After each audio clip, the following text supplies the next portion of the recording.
Random walk বুলি এটা problem মই introduce কৰিছো random walk হল বহুত এটা কমন ফেনোমেনন একচুয়ালি যিকোনো ইভেন মার্কেটত হয় স্টক মার্কেটৰ স্টকৰ প্ৰাইস যেটো আছে এনেকা কৰি থাকে না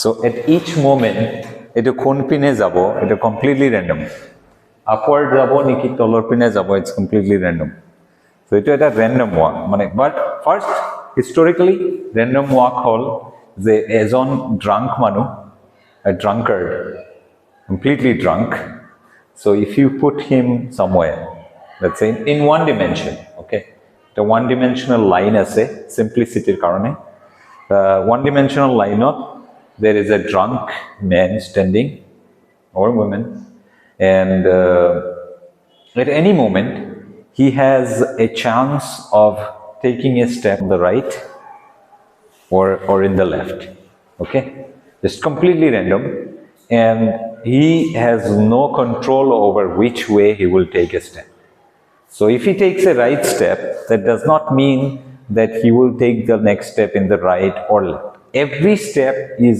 again random so even so he will be like sometimes taking maybe 2 steps in this direction then 1 step in this direction or 2 steps in this direction so completely random okay so we have a line we have an origin and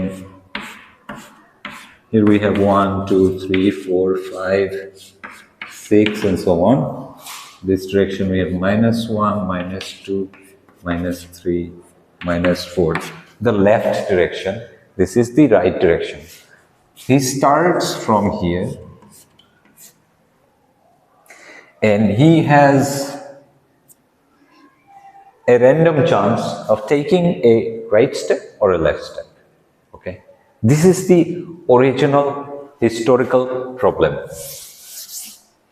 so we say that he has a probability of taking a step towards right given by p and a probability of taking a left step q now p and q can be equal 50-50 chance half and half or they can be different for example tossing a coin at every toss there is a chance that it will be heads or tails right so usually it's an equal chance but it's possible that one side is slightly biased like there is a paint or something heavy sticking in one side so obviously that side will try to be on the lower end when you toss in that case you can imagine like this the surface slightly tilted so if it's here then obviously he will have more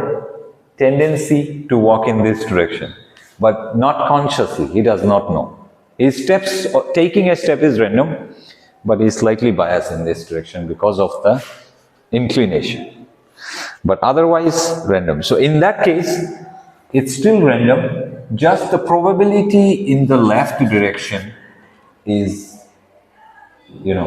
slightly lower than the probabilities of taking a step in the right okay this is the historical random walk problem now the question is after let's say he has taken 10 steps what is the probability that he will be here let's see this is a general question in general after he has taken n number of steps total number of steps n so let's say 1 right 2 right then third step is left then fourth step is right so he has taken 4 steps okay but where is he so for example he has taken 1 step in this direction 2 3 then 1 in this 4th step 5th step 6th step 7th step 8th step 9th step and 10th step is back to where he was right or he could be like here or here or here anyway at max he can get in 10 step up to 10 or minus 10 right so he will be anywhere in somewhere in the middle That we understand. So the question we ask is, after he has taken n number of steps, what is the probability that he will be at some position x? After he has taken n steps, what is the probability that he will be here? It can be anywhere, okay? Now that x will be equal to m times L. L is just this length of his step, okay? M will be integer again. If he is taking just one step, then he will be always falling in some integer number, right? And m can be plus or minus. Okay, this is the question. So after this guy has taken n number of steps, what is the probability that he will end up at a position x equal to 11? This is the random walk problem. Random walk. One-dimensional random walk. And this is very important and very useful in any real-life statistical situation. One example is, spin. An atom can have a spin either up, so it has a spin of half, we know. We say half spin, right? An electron. Or the outermost shell of an electron, so valence electron, it has spin up. Let's say an atom has spin up, half. Quantum mechanics says that it can be either up or down, these two states. Now you take some chunk of material, a piece of iron. So there are millions of these atoms, right? So we say there are n number of atoms. Each one has a chance of being up or down. Then what is the total magnetization of the material? Magnetization is mu. Magnetic moment is related to your angular momentum by relation. Here is some constant, charge and all these things, q over 2m and these things. And there you have this half h cross. So this can be up or down. So you have up, some down, up, down, this way, right? Then if you sum up, there will be some resultant magnetization. Usually they are completely randomly directed. So usually a piece of iron in room temperature does not have any magnetization. But if you put it near a magnet, then after some time it starts becoming like a magnet. Then you can use it to pull other iron. This is because these randomly directed, equally randomly directed things cancels out in room temperature. But when you bring closer to the magnet, it's like tilting the surface of that guy, drunk guy. So every atom is like, every spin up and down is like taking a step right or left with equal probability. And the surface is flat at room temperature. And so there is totally, it's just zero. But you apply a magnetic field, and then what becomes is some of the spins tend to go along the magnetic field and they pop up. And together they have some average upward, let's say, spin directions. And then you have a total magnetization. Okay? Even when you lower the temperature slowly, they start to become aligned in some chunks, some upwards, some downwards. This is one example. Another example of random walk is Brownian motion. You had Brownian motion. So there are these molecules that are randomly moving. I mean, they're moving not like this. They're moving in one direction, then hitting another on the way, and then changing their direction. and then hitting, maybe moving for another length L and hitting another, and then changing another direction, so randomly. What is the probability that after, let's say, 1,000 such collisions, this molecule will end up at certain distance away from where it started? So this is a three-dimensional random walk, of course. It's not one-dimensional, so it's moving randomly in all directions. Stock market is another. Stock market, stock price at any moment has a chance of going up or down. But by how much amount is not fixed. So it is not a fixed step size random walk. It's like a random walk where the steps can be small or big, but it's still a kind of random walk. There was a book, famous book named Random Walk Down the Wall Street. You know what Wall Street is? So where the US stock market is. So Random Walk Down the Wall Street. It was a book on exactly this problem applied to. First time he said that the stock prices behave like a random walk. Okay. So that's why this problem is very universal and very useful everywhere. Whenever you will be dealing with random data, random set of data of all kinds, climate, okay, then you will be actually applying random walk. So first I will begin the whole statistical mechanics with the random walk, at least in one dimension, 1D.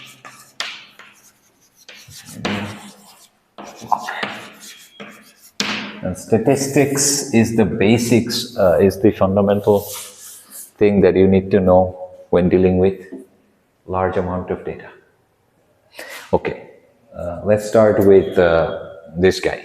So he has a chance of P of taking probability of taking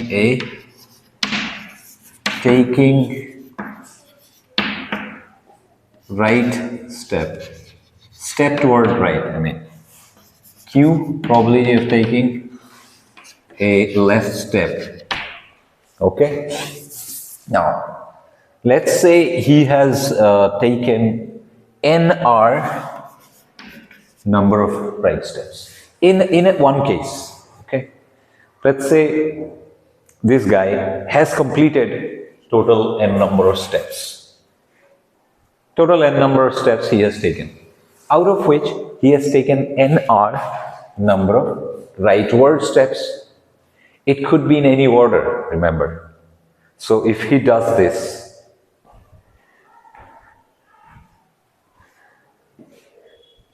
still he did 3 right steps, okay? It's possible that in between those steps there were left steps, but total number of right directional steps are NR. And those will be responsible for taking him towards right, okay?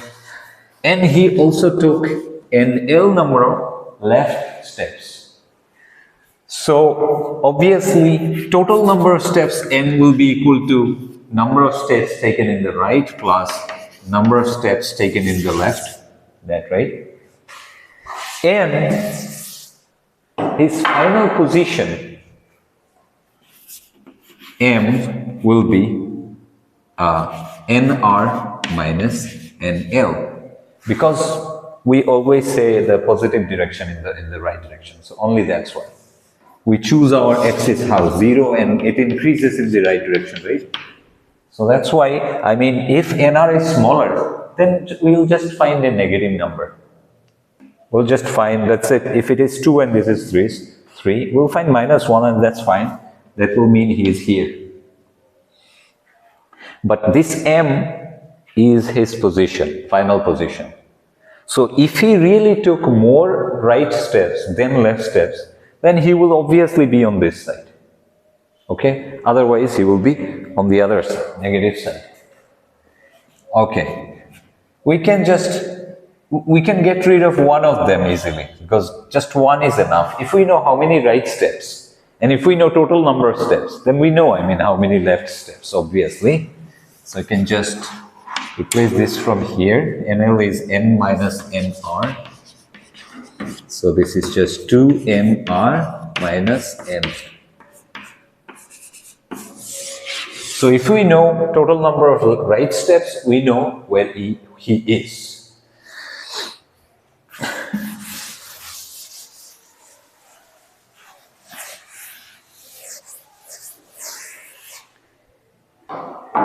We are now going to calculate the probability. Okay. Why I am talking about probability? I mean, once he has taken in some steps, we know where he is. We know. And we are asking when he has not started taking steps, that what will happen, like, if he taken 100 steps, where he would be? That's our question. This is more like, in the first class actually, I explained the seed of a pumpkin problem.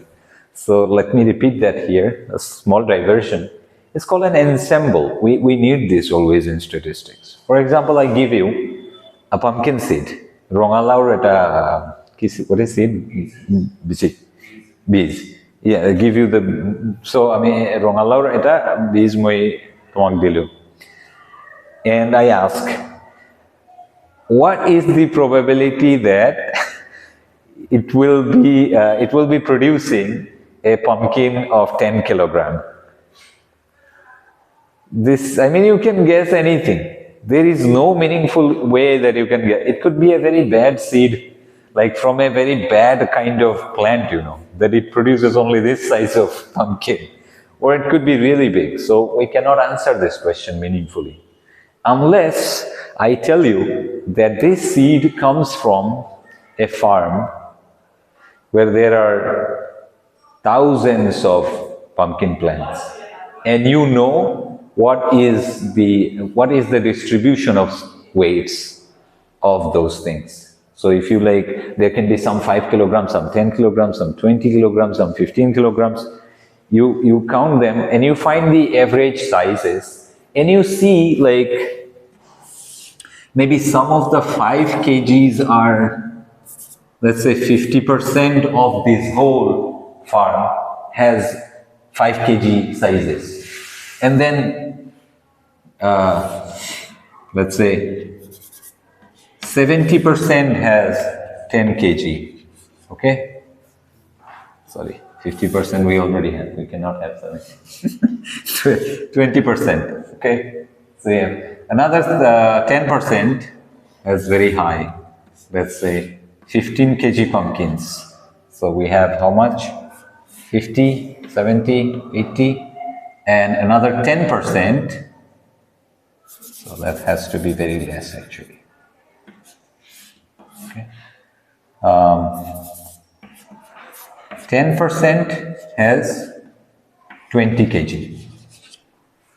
And if you knew that, then if I ask you what is the probability that this seed that I gave you will produce a pumpkin of weight 10 kg, you can look into the data of the whole farm and you can calculate, okay, I know it is how much? 20%. There is a 20% chance, because in that farm, 20% of the plants that I found were producing 10 kg pumpkins. Now you have a meaningful answer if you know that farm.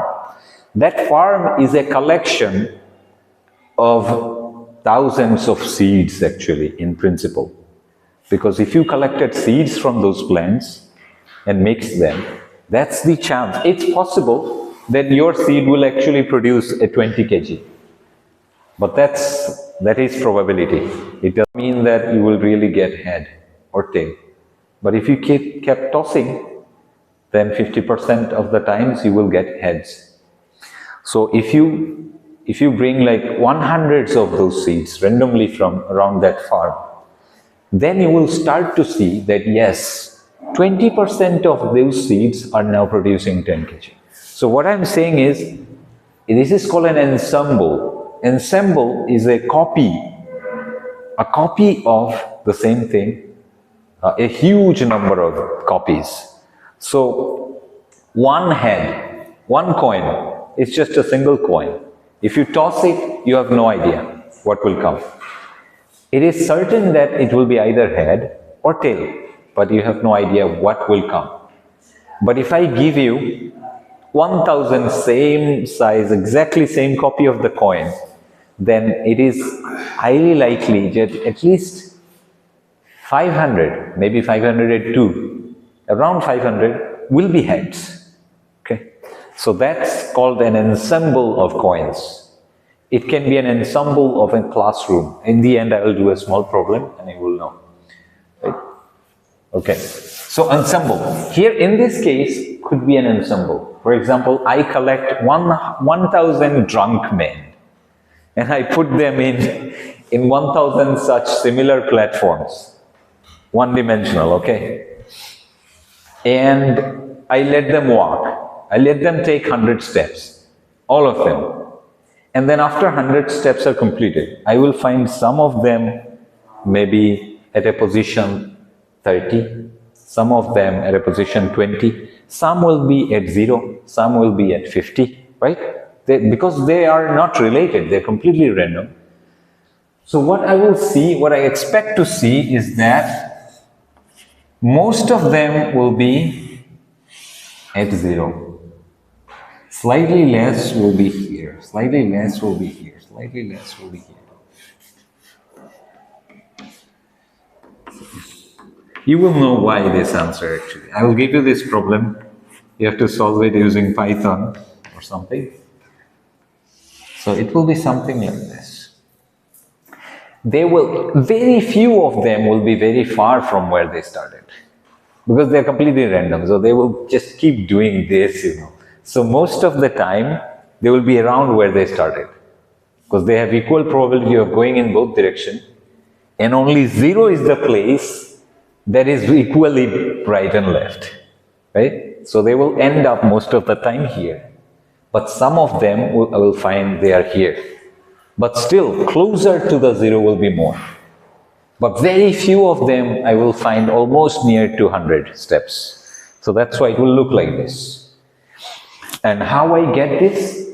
I really have to work with hundreds of such drunk men.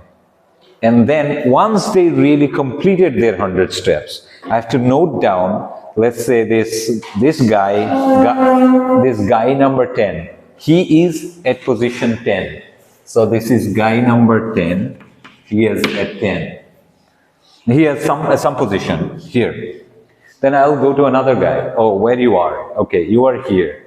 Then that will be here. So this plot is produced using these hundreds of men, and where they end up, these are the positions. Okay, so I'll give you that problem.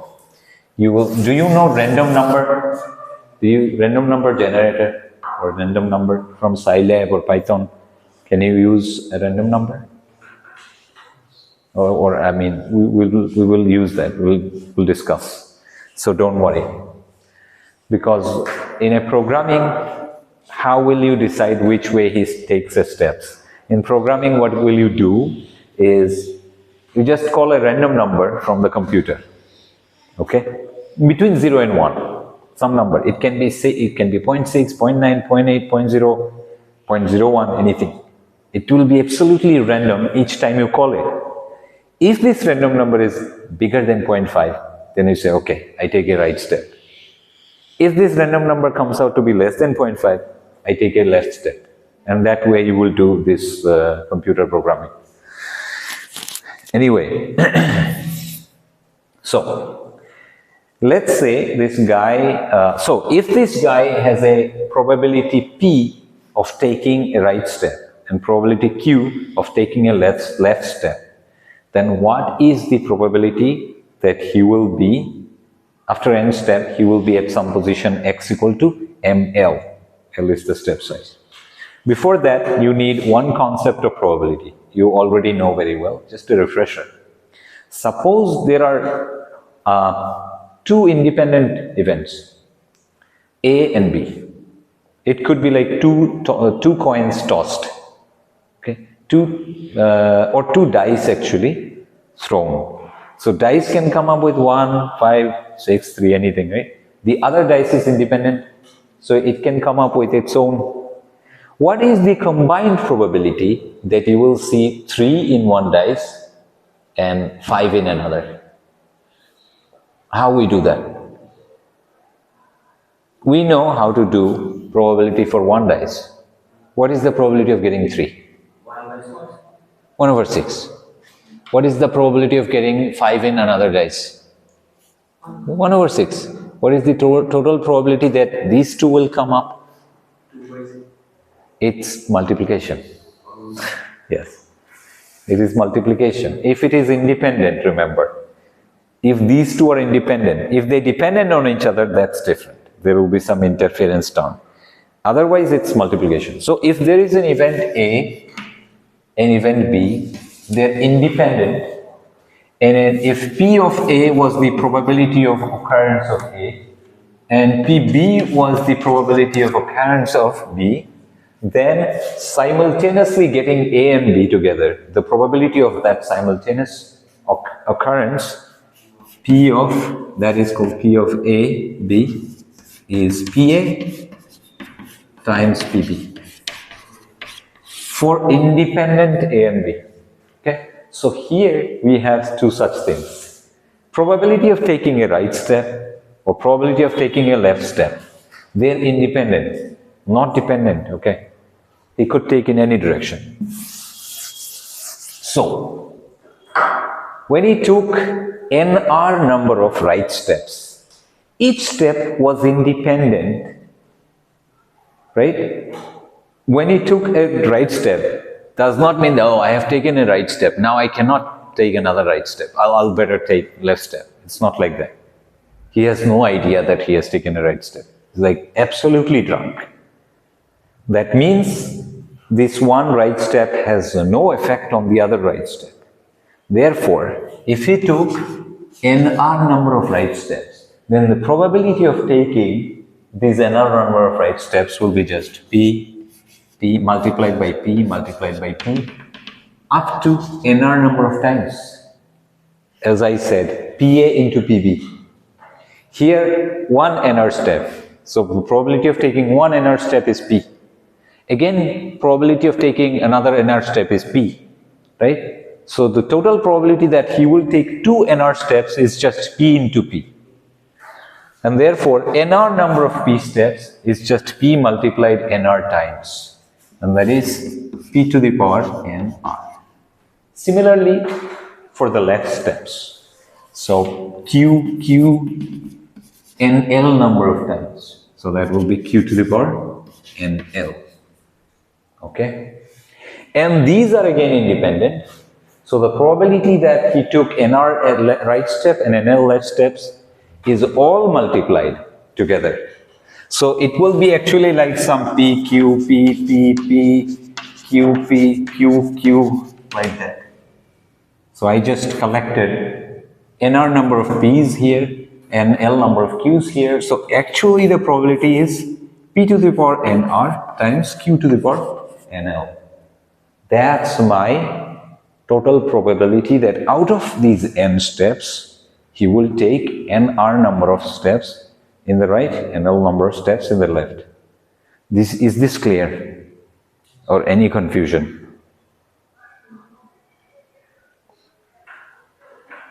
This is happening just because these are independent of each other. Okay, this is good.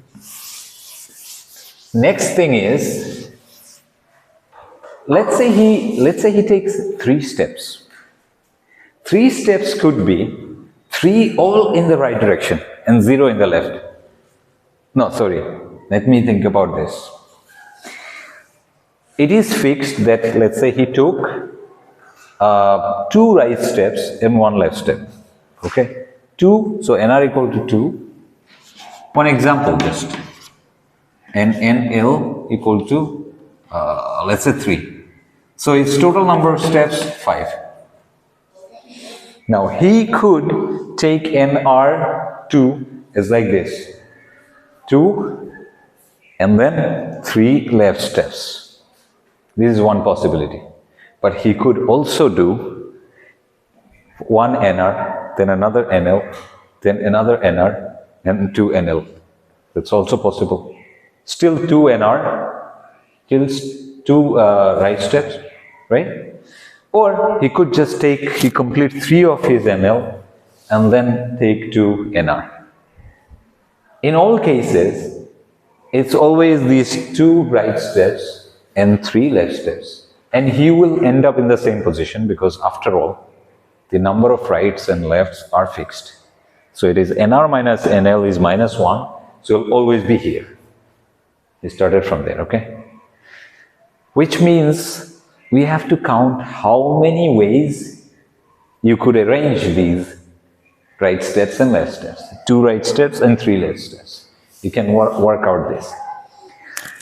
And earlier I said, only knowing the right steps is enough. You don't need to take care of NR and NL and all this, because you know total number of steps 5. If NR is 2, then obviously NL is 3. So we can just think about right steps and that's okay.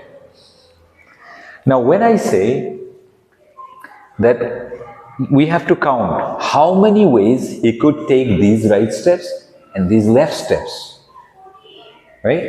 It is like a problem of combination, if you remember from mathematics.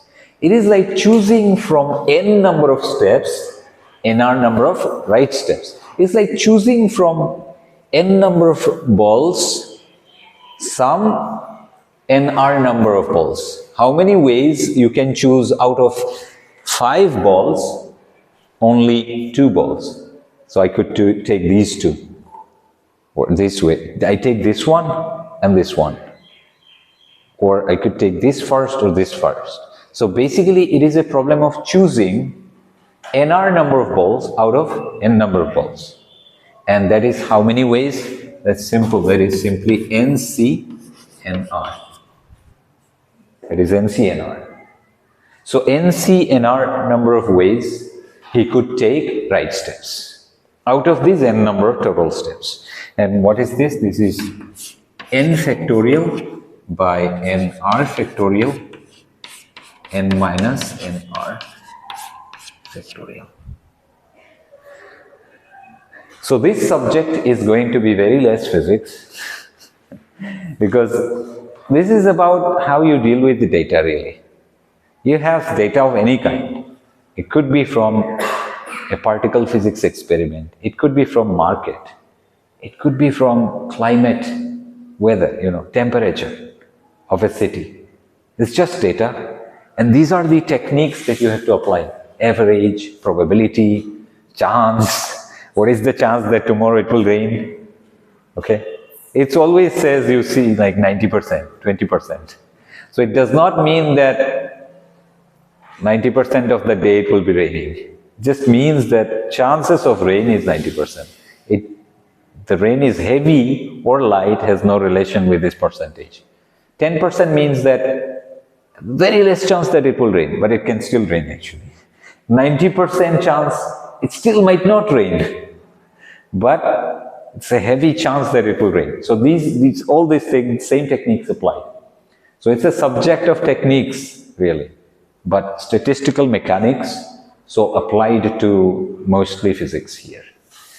Now, to begin with, we need to learn some, these techniques. And later we will start talking about entropy, pressure, volume, temperature later. But before we need to learn a few things. Otherwise then, every time I go there, I have to repeat. So let me finish like at least 2-3 lectures about these things. Okay, so this is the number of ways this guy could take nr number of right steps out of total n number of steps. Okay, so the probability that he will take nr number of right step is how many ways? nr factorial. Oh, by the way, n minus nr is what? nl. So nr factorial, nl factorial. This is the number of ways he could do this times, if he did, what will be the probability for that? P to the power nr, q to the power nl. That's it. this is the probability that he will take n number of right steps. And this is exactly equal to the probability that he will be at x equal to ml, where m is 2nr minus n, or just nr minus nl. So probability of taking 3 steps in the right tells you where he will be anyway. It's the same thing. If I give you that he took 2 right steps and 1 left, you already know that he is here. So that's the same question. What is the probability of taking 3 steps in the right?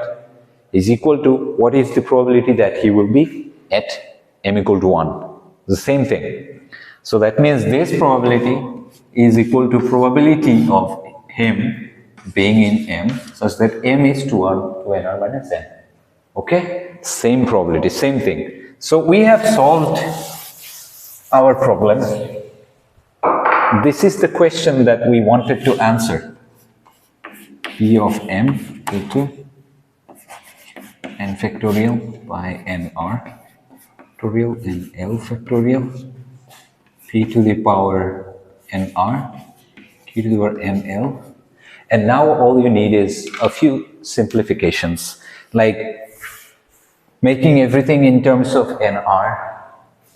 So factorial nr factorial, nl is just n minus nr factorial, p to the power nr. By the way, what is q? Q is just 1 minus p, because total probability has to be 1. So p plus q has to be 1. They can be different. One is 0.4, one is 0.6. But, so we can write q as 1 minus p and nl is n minus nr. Done. This is our answer. Further simplification you can do, write everything in terms of m. So what was m? It's 2nr minus n. So nr equal to m plus n by 2. And you will see that nl is similarly n minus m by 2. You did that? Our final answer of P of m will be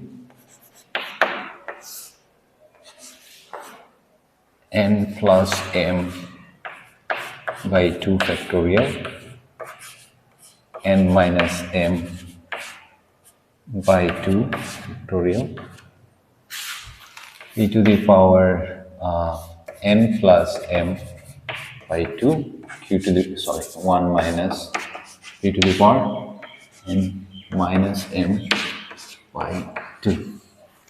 Now, this is the answer. If P was equal to Q, like tossing a coin, P equal to Q, then P and Q are both half, right? 50%, half.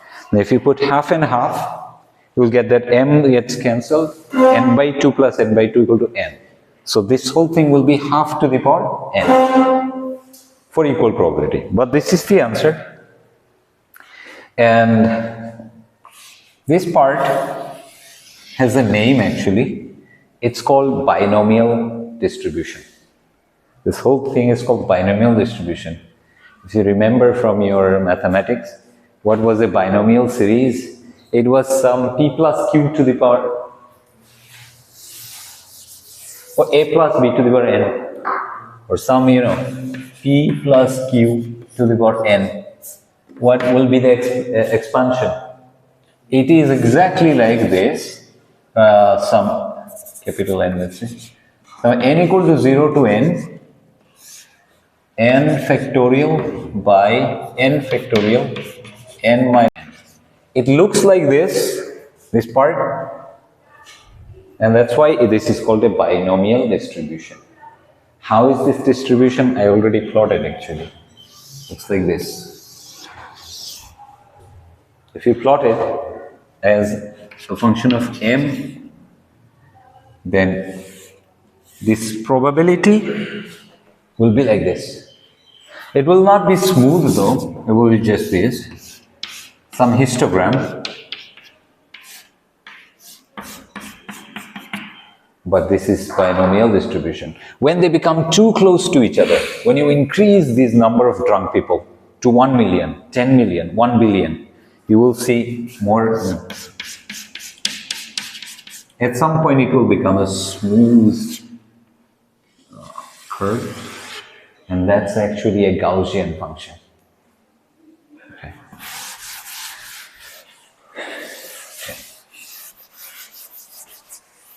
Okay, this is our random walk, and once we learn a little bit of Python, I will give you the problem on random walk. The next step is, yes, just one simple concept of that we'll always need is average. Average. Simple averages, you know. Let's take an example. Let's say there are 10 students in this class. 10 students, okay? Let's say 5 of them, 2 of them got a grade of, let's say 8.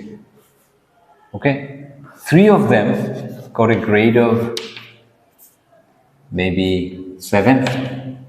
How is it? Do you get out of 10 or like percentage? Can I call it percentage? CGPA, right? Out of 10. Yeah. So and 5 of them got, let's say, 6 grade. Okay. And I ask you, what is the average grade of the class? So from very traditional way of calculating average, what you do is, okay, 2 of them got 8, so 8, another one got 8, plus 3 of them got 7, so 3 of them got 7, plus then 5 of them got 6, so 6 plus 6 plus 6 plus 6 plus 6. And here, total number of students. That's basically 1 plus 1 plus 1, 1, 1 plus, I'm writing this way for a reason. 1 plus 1 plus 1 plus 1 plus 1. So it will be 10, right? But there will be this 2 here, 3 here, 5 here. Okay? If I rewrite this thing, I can write it as 2 times 8 plus 3 times 7 plus 5 times 6 divided by 2 plus 3 plus 5. And that's still our average. Average grade, this denoted by a bar.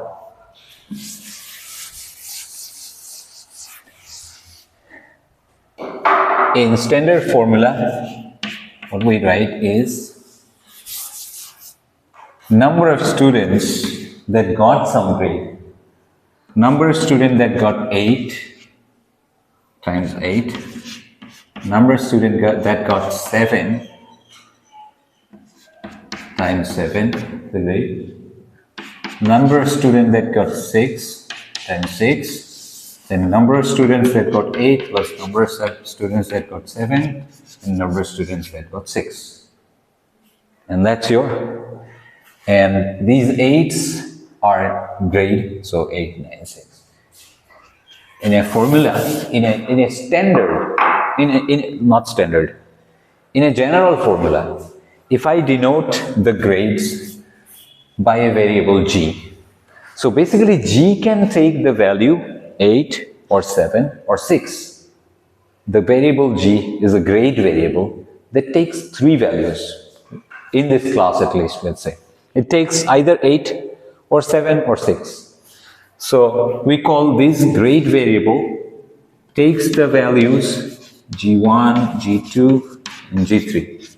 3 values, which are in this case 8, 7 and 6 in this particular case. And these numbers, I call them n of g. So n of g1, n of g2, n of g3. We're just generalizing them. In that case, we can rewrite our average formula as n of G1 times G1 plus n of G2 times G2 plus n of G3 times G3 divided by n of G1 plus n of G2 plus n of G3. That is our average formula. In general, 1, 2, 3 could be any. In general, a variable G that is not grade, maybe age of a population, can take, let's say, 100 values. Okay? Like some ages are in 50, some ages are 60, some ages are 20. Like this, if you group them, maybe there are 100 such groups that you have. And then you have n of 10, n of 15, n of 50, n of 60. These are how many have the age 60. How many people have age 50 will be n of 50, like this, okay? So age variable could be like this. So in that case, average age will calculate as sum of this thing, n of ai, some group 1, times the age of that group, divided by sum of n of ai. It's clear, right? And I equal to 1 to how much? The number of groups. Here we had only 3, so 1, 2, 3. So here will be some number of groups, n. People could be 1 million, but the groups probably are just 100. You can arrange in those groups. So that's our average in these kind of cases where there are repetitions. If everyone had a different age exactly, then of course it's useless to write in this form, because this will be 1 times some age, 1 times some other age, 1 times some other age. Everyone is just single piece. Okay? Like if you had all of 4, you had exactly, I mean, absolutely different grades, for example. You have 9, you have 9.5, you have 8.5, you have something, right? 10. And then it will be no use of using these n things. You just have to sum them and divide it by total numbers. But in a large population, you will see these repetitions. And then it's easier to group them. Like, okay, these many people have got 7.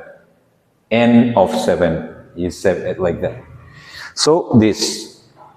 Now, let's say I take a clone of your class, like 1,000 clones of your class. Then I ask, like if you randomly pick a guy from one of those classes, what is the probability that he will have a grade of 8? Now it's a question of probability and not a number anymore, right? Because it's a clone, but not a perfect clone, like more or less in every class. If it was absolutely perfect clone, then look at this. Of course, 3 of them, in every class, 3 of them will get 7. In every class, 3 of them will be 7. So I know 7 over 10 is going to be the probability that a guy will have a grade of 7. Because every class you go, out of 10, 7 of them are grade 7. 3 of them are grade 7. So 3 over 10 will be the probability. But if there are imperfections, then you don't know. But still, you ask, what is the probability? And then you will pick, and maybe it will be slightly different. So when there is a question of probability, these numbers get replaced by the probability of getting a grade G1.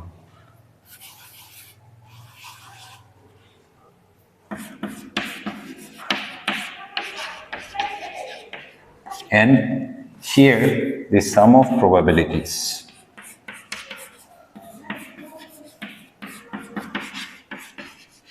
Of course, sum of probability is always 1, total. if things are perfectly normalized, then if you sum all the probabilities, it will be 1. So in general, now finally let me write down what I wanted. So in this kind of situation, when the question now is, if there was a variable, a random variable, u, that could take these sets of values, u1, u2, some um. If there is a random variable, it could be age, it could be grade, it could be anything, temperature of a day, okay? And if these many allowed values are there, like grade could be 7, 8, 9, these allowed values, then these are these values that it takes, right? This grade variable takes this. Then what is the average of this quantity? The average of this quantity is given by u bar equal to, just like that, sum I equal to 1 to m, because m number of values it takes, probability of some ith value times that value divided by sum of total probability, I equal to 1 to m. So remember this formula. We'll be using this everywhere in statistical mechanics and thermodynamics. Whenever there is a random variable, it could be the velocity in a Brownian motion. Velocity is a random variable. If you pick randomly some particle, there is a chance that it will have a velocity of 10 meters per second. Right? Some other guy 100 meters per second or more. So those values are these u1, u2, u3 allowed values, and u is the velocity variable. And then I ask, what is the average velocity? Like on the average, what will be the velocity of a gas particle? Then you do this. Okay, you need to know the p, what is the probability, and then you can do this. Okay.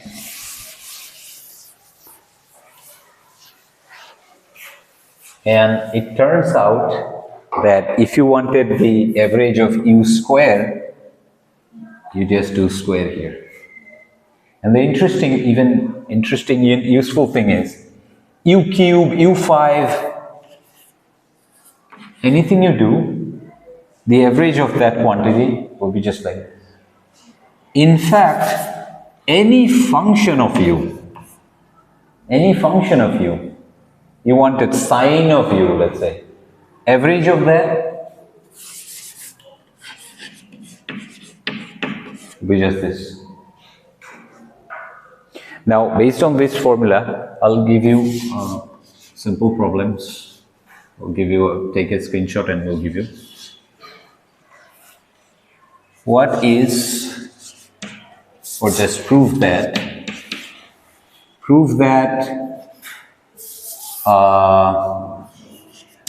f of u plus the g of u, average of this thing, is equal to average of fu plus average of gu. This is 1. 2 is prove that average of u minus u average equal to 0. Something else. Maybe another one, small, simple. Prove that average of some constant times this, some constant, okay, just a number, is equal to C average of u. That will be enough. You can do these things quickly. Like one of them will take a few seconds maybe. So do it before the next class. It's really very important that you solve problems. Otherwise, you will feel like, yeah, I understood everything perfectly. And then you start doing the problem and I can't do it. Some people say that, yeah, I actually understand things very well. Just I can't solve the problems. That means you have not understood. And try really to make your own notes from textbooks. It's a very good practice.